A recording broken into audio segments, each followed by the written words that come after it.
Un cœur, c'est toujours la parole de Dieu. Mais ça fait toujours du bien de chanter les cantiques. Qu'on se rappelle de l'œuvre de la croix. Alléluia. Amen. Mais sans plus tarder, j'aimerais qu'on prenne l'évangile de Jean au chapitre 11, au verset 31.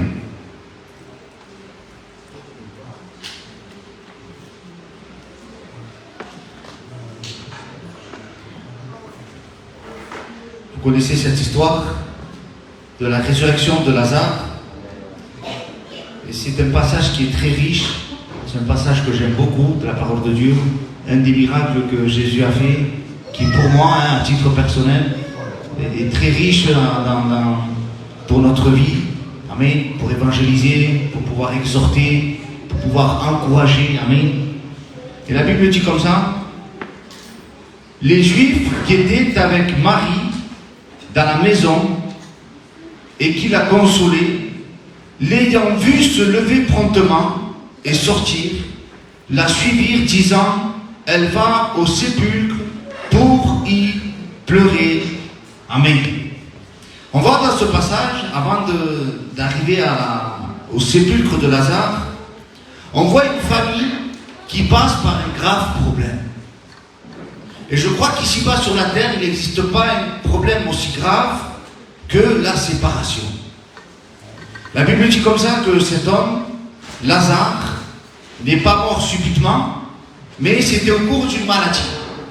Et combien que c'est fatigant quand une personne est malade et que ça dure depuis longtemps, c'est fatigant, c'est lassant. Quand on est chrétien, on se dit: ah, le Seigneur va me guérir, et puis le temps passe. Et le temps passe, et le temps passe. Et on a l'impression que, on ne guérira pas. On restera comme ça. Et cet homme-là était malade. Mais vous savez quoi, ce qui est le plus important, frère? C'est pas que Dieu puisse guérir, sinon que Dieu puisse sauver. Amen. Sinon que tu puisses continuer dans l'évangile.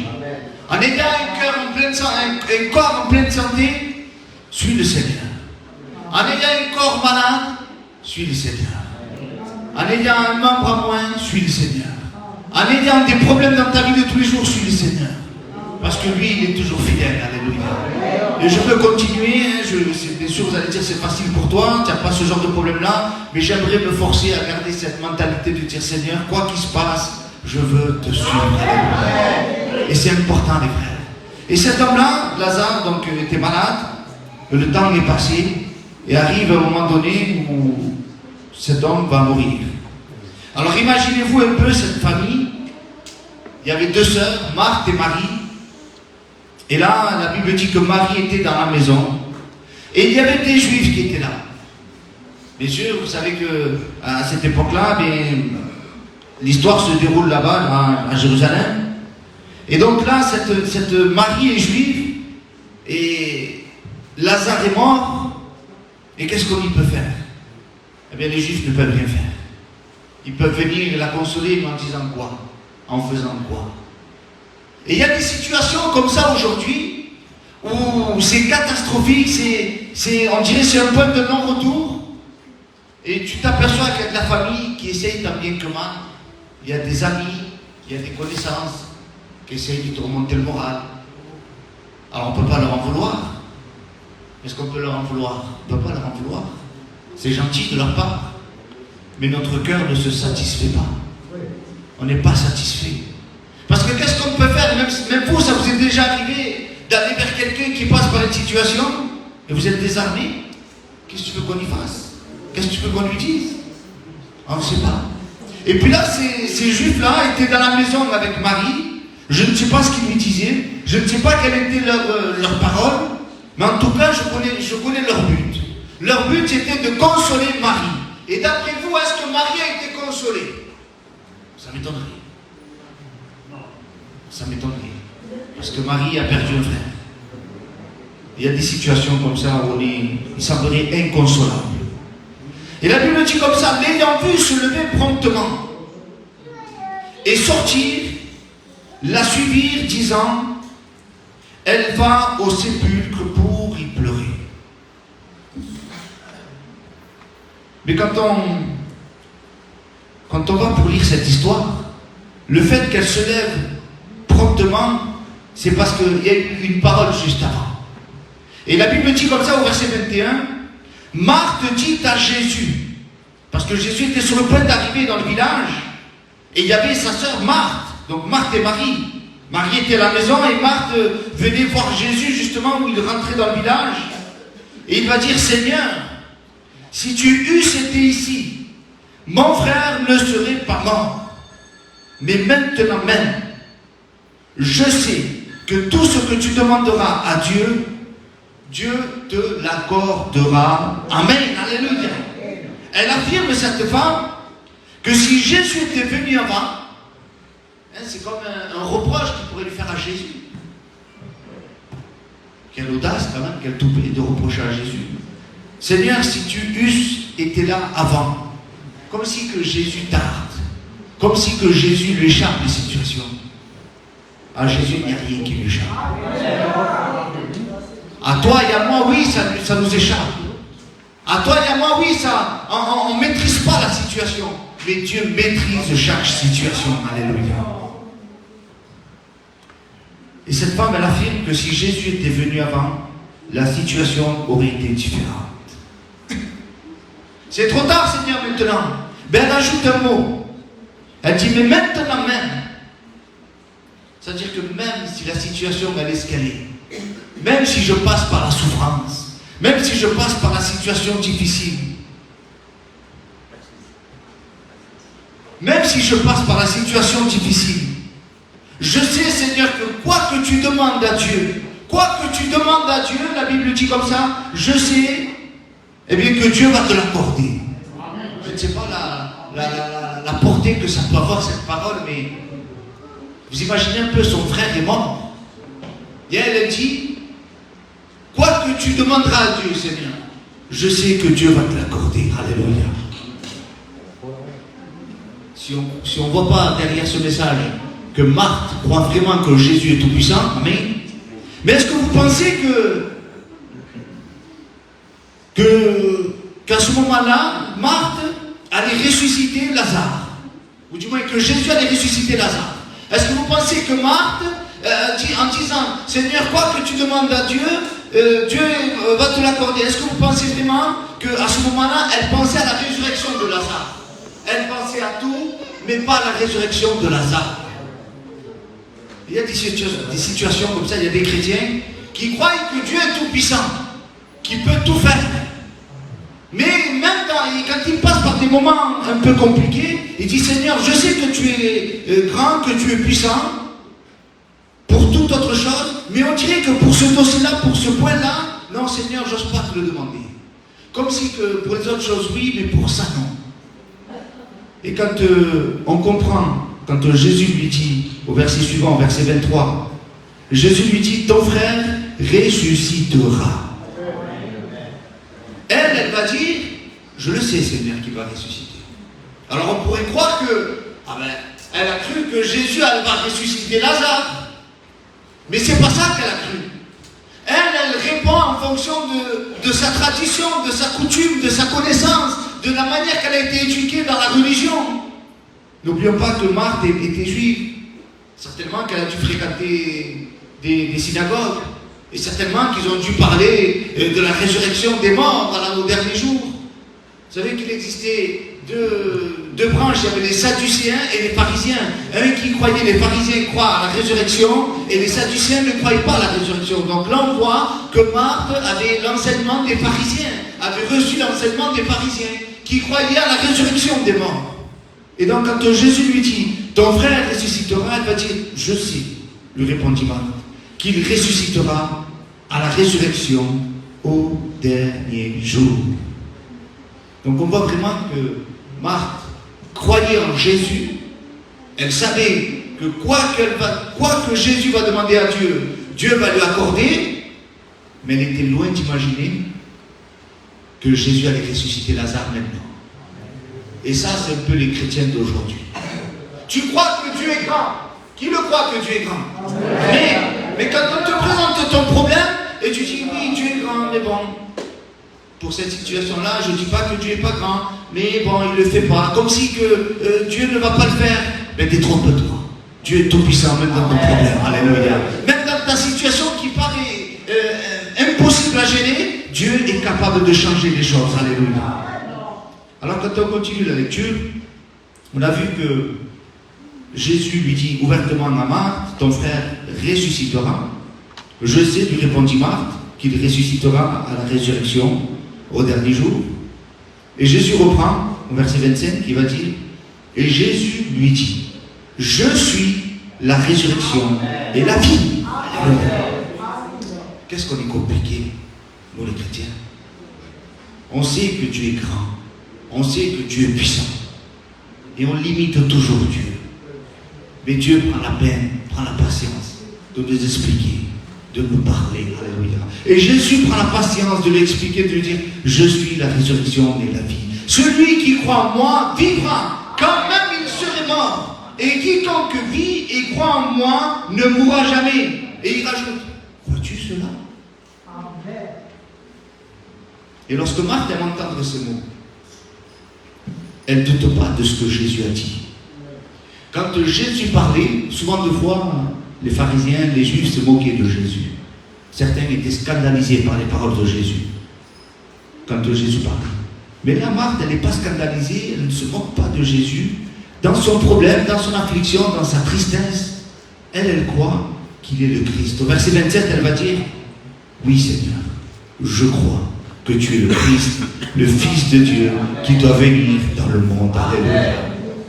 C'est pas ta situation qui doit faire en sorte que tu crois en Dieu ou ne crois pas en Dieu. Ce n'est pas parce que ta situation elle est catastrophique que Dieu n'existe pas ou que Dieu ne va pas agir. Et cette femme-là, Marthe avait compris, même si je passe par la séparation, même si je passe par la difficulté, même si je passe par la tristesse, Seigneur, tu m'as dit que tu es la résurrection et la vie, et que quiconque croit en moi ne mourra pas. Seigneur, je ne comprends pas ces paroles, mais je les crois. Alléluia. Et c'est ça la foi, les frères et sœurs. C'est de croire même quand tout te semble impossible. De croire quand bien même la situation te paraît irréversible. Alléluia. On se rappelle que les Juifs étaient venus pour consoler Marie. Certainement qu'elle était dans la tristesse. On console quelqu'un qui est dans la tristesse, pas quand elle est dans la joie.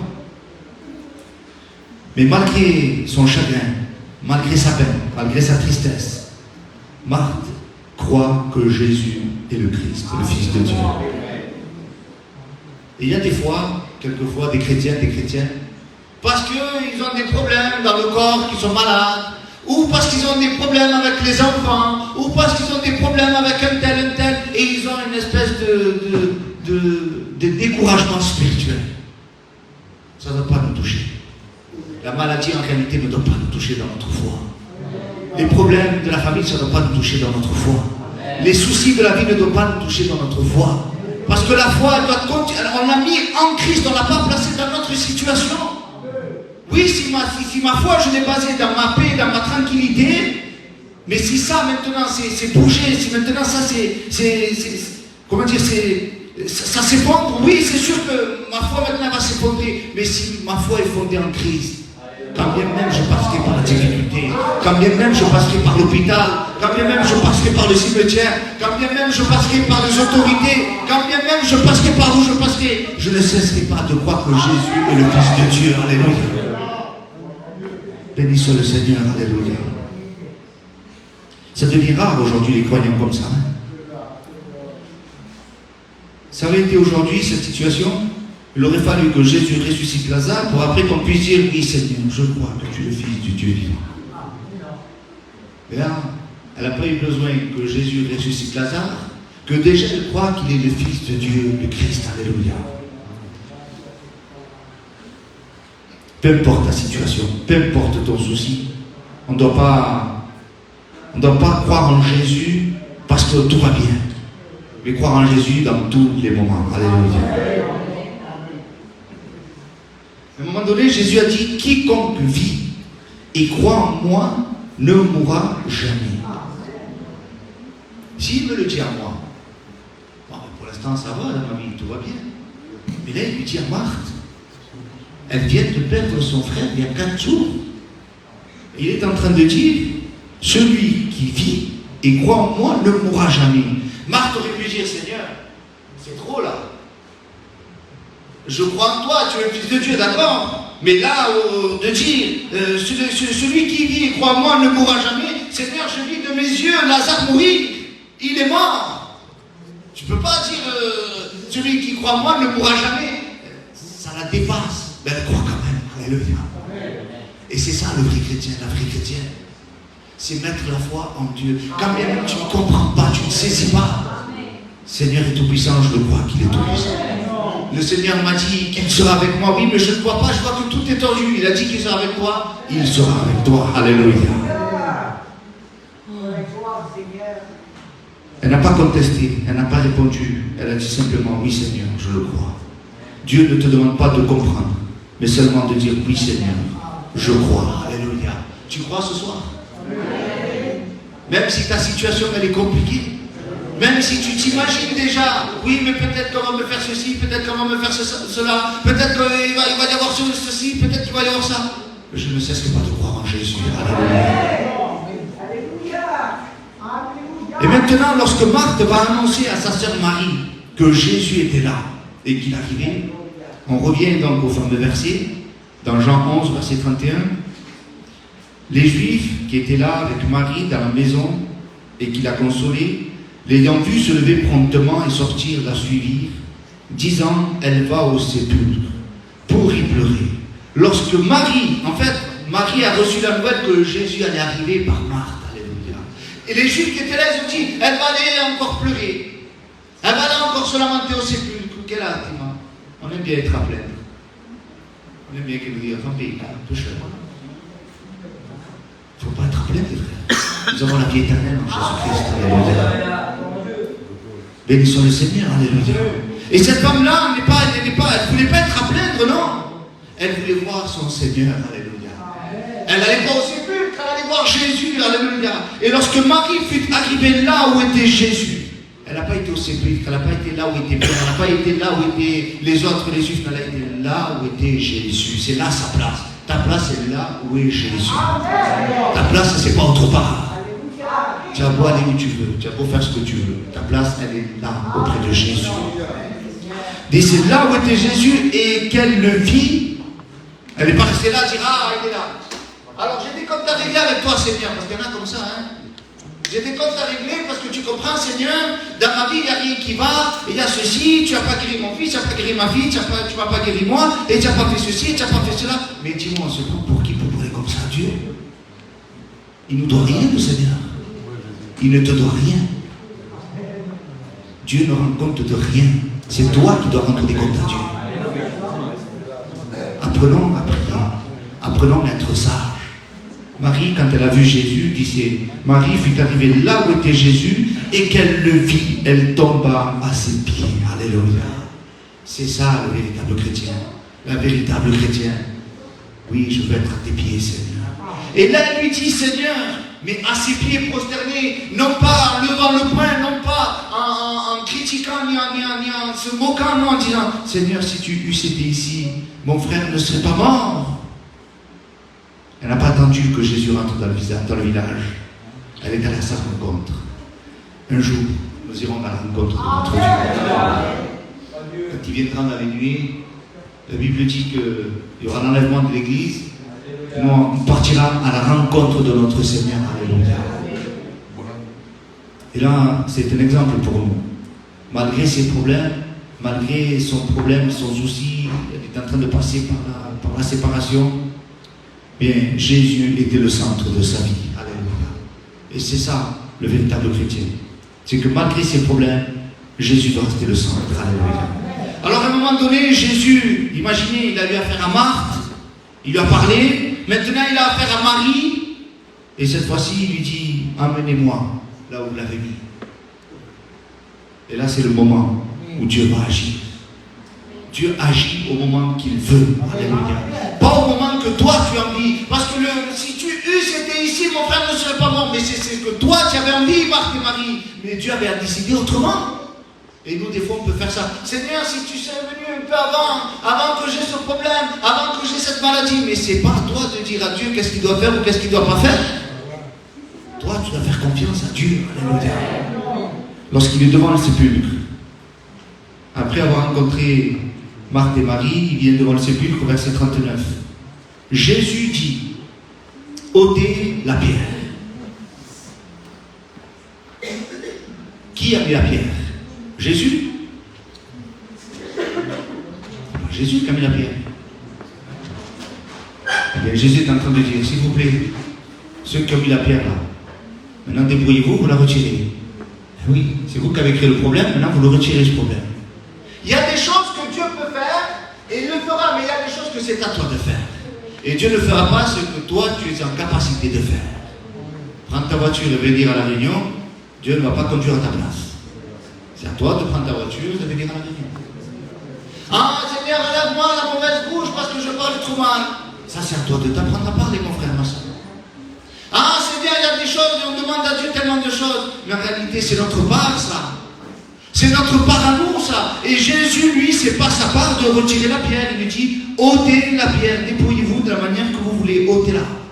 Qu'est-ce qui t'empêche? Qu'est-ce qui t'empêche de marcher avec le Christ ce soir? Eh bien, enlève-le. Alléluia. Marthe, la sœur du mort, lui dit, Seigneur, il sent déjà, car il y a 4 jours qu'il est là. Marthe n'arrête pas de... Et si tu eusses été ici, mon frère ne serait pas mort. Et maintenant, Seigneur, Seigneur, c'est pas possible la situation. On dirait qu'elle ne laisse pas le Seigneur travailler. Il y a des chrétiens comme ça qui ne laissent pas le Seigneur travailler dans leur vie. Laissons faire le Seigneur. Même s'il demande quelque chose, il ne te le demandera jamais pour ton mal. Il te demande pour ton bien. Alléluia. Et cette femme, elle disait, Seigneur, ça fait déjà 4 jours. Mais Jésus dit au verset 40, ne t'ai-je pas dit que si tu crois, tu verras la gloire de Dieu. Alléluia. Encore une fois, Jésus met en avant non pas l'étude, non pas la connaissance, non pas avoir un grand cerveau. Il lui demande si tu crois seulement. Alléluia. Dieu veut susciter ta foi dans le cœur. Jésus lui dit, ne t'ai-je pas dit que si tu crois, tu verras la gloire de Dieu? Alors ils ôtèrent la pierre. Une fois que la pierre elle a été ôtée, la Bible dit, et Jésus leva les yeux en haut. Tant que la pierre ne sera pas ôtée, Jésus ne pourra rien faire. Alléluia. Alors si tu restes comme ça pendant des années, eh bien Jésus n'agira pas pendant des années. Alors maintenant, c'est à toi de faire ta part. Alléluia. Et Jésus leva les yeux en haut et dit, Père, je te rends grâce de ce que tu m'as exaucé. Pour moi, je savais que tu m'exauces toujours.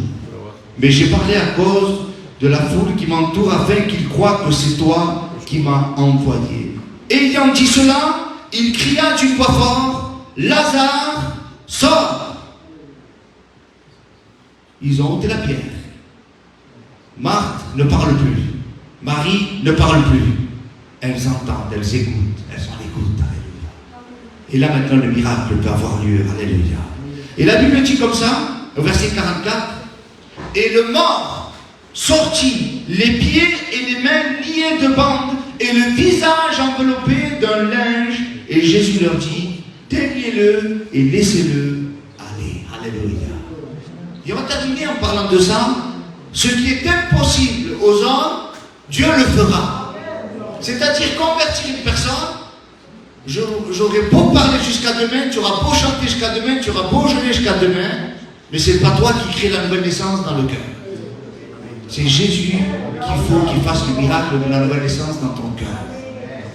Mais une fois que le miracle est opéré, de la résurrection spirituelle, lorsque tu passes des ténèbres à son admirable lumière, telle que Lazare est passé des ténèbres de sépulcre à la lumière du jour, eh bien notre vie doit passer des ténèbres à son admirable lumière. Alléluia. Et ça, ce n'est ni ton père, ta mère, ni ton frère, ni ta soeur, ni le pasteur, c'est entre toi et Dieu. Il sortit les pieds et les mains liés de bandes et le visage enveloppé d'un linge. Et ensuite peut commencer une nouvelle marche dans ta vie.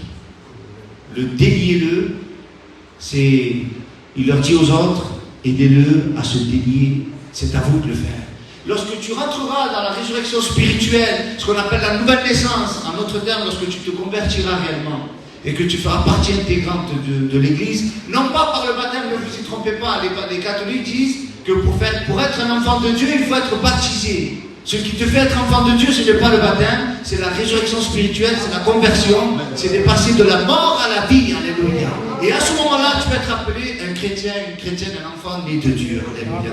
Mais lorsque tu es né de nouveau, eh bien ensuite, il y a une église, et ils veulent t'aider à te délier de tes bandes, de tes liens, ils veulent t'aider à t'en défaire, des choses que tu n'arrives pas à te défaire. On est là pour t'aider dans la prière, on est là pour t'aider dans les conseils. On n'est pas une association, on n'est pas, comment dire ça, on n'est pas dans le suivi de la personne, on est là dans le spirituel, alléluia. C'est pour quelque chose de vrai, de réel, de concret, alléluia. Mais on ne peut pas délier quelqu'un s'il est encore mort. Parce que s'il est encore mort, on va délier un mort. On va enlever des bandes, le linge, et on va voir, excusez-moi, le cadavre d'une personne. Et Dieu ne veut pas ça. La résurrection, Dieu va l'opérer ce soir. Alléluia. Et je le crois que ce soir, il y a des personnes qui doivent donner leur cœur à Dieu. Je le crois qu'il y a des personnes qui ont besoin de résurrection spirituelle. Et tu as compris le message de ce soir. C'est simplement de croire. Tu ne comprends pas tout, tu ne saisis pas tout. Mais Dieu te demande de croire. Alléluia. Et je le crois, ne serait-ce que pour un seul cœur qui veut donner son cœur à Dieu. Alléluia. Alors il y a une fête dans le ciel ce soir. Alléluia. Alors faire quelque chose de très simple ce soir. On va prier le Seigneur. Et on va faire un appel simple. De la même manière que Jésus appela Lazare. Mais ce soir, le Seigneur t'appelle par